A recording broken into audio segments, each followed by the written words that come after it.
క్రీస్తు ద్వారా, క్రీస్తుతో, క్రీస్తునందు సర్వశక్తి గలపుదైన సర్వేశ్వర పవిత్రాత్మతో అనేకమైండు మీకు యుగ యుగములు గౌరవ మహిమలు కలుగును గాక.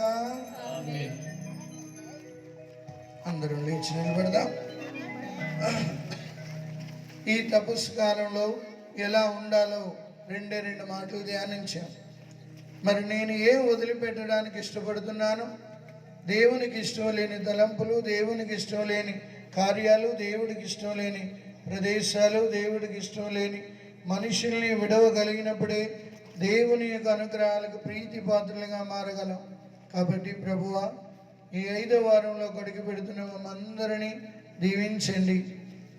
మీ పరిశుద్ధాత్మ వరములతో మా దేశాన్ని, మా నాయకులని, మమ్మలను దీవించండి అని 2 చేతులు పైకెత్తి ఆ ప్రభు యొక్క ఆత్మీయ వరాలతో అనేక మందిలో ప్రభు ఈ కూటాల ద్వారా పరివర్తన తెచ్చుకొని, అలాగే మీ విచారణ గురువులు ప్రత్యేక తలంపులు దీవించమని పరలోకదని పరలోక ప్రార్థన ద్వారా వేడుకొందుము.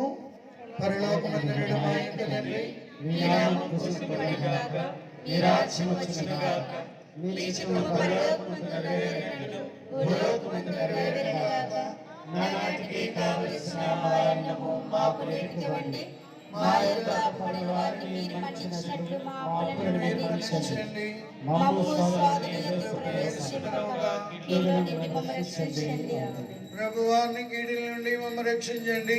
మా ఈ రోజుల్లో మాకు శాంతిని, సమాధానం దయచేయండి. మీ దయానుగ్రహం వలన మేము పాపం నుండి విముక్తులమై ఎట్టి కలతలకు గురి కాకుండానట్లు చేయుడు.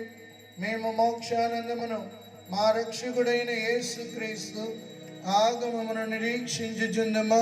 ఏలైనా నిరంతరము మీదే రాజ్యము, మీదే అధికారము, మీదే మహిమ. శాంతిని మీకు అనుగ్రహించున్నాను, నా శాంతిని మీకు ఇచ్చుచున్నాను అని మీ అపోస్తులతో వచించిన ప్రభు అయిన యేసువా, మా పాపములను లెక్కింపగా మీ తిరుసభ విశ్వాసమును కటాక్షింపుడు. మీ చిత్త ప్రకారం దానికి సమాధానమును, ఐక్యమును అనుగ్రహింపుడు. యుగ యుగములో జీవించుచు పరిపాలించు ప్రభువా. ప్రభు శాంతి ఎల్లప్పుడూ మీ అందరితో ఉండునుగాక. ఇప్పుడు ఏం చేయాలి? గిర్రం తిరిగేయాలి, అంతే కదా. సమాధానం ఇచ్చేటప్పుడు భలే అందంగా చెప్తాం. ఒక్కసారి సమాధానం ఆ ఎదట మనకి ఇష్టం లేని వ్యక్తి ఉందనుకో, గిర్రం తిరిగేద్దాం. ఎంత మంచిలో అంటే ఉత్తుత్తి సమాధానాలు మనకి కదా. అలా కాకుండా మీ పక్కనున్న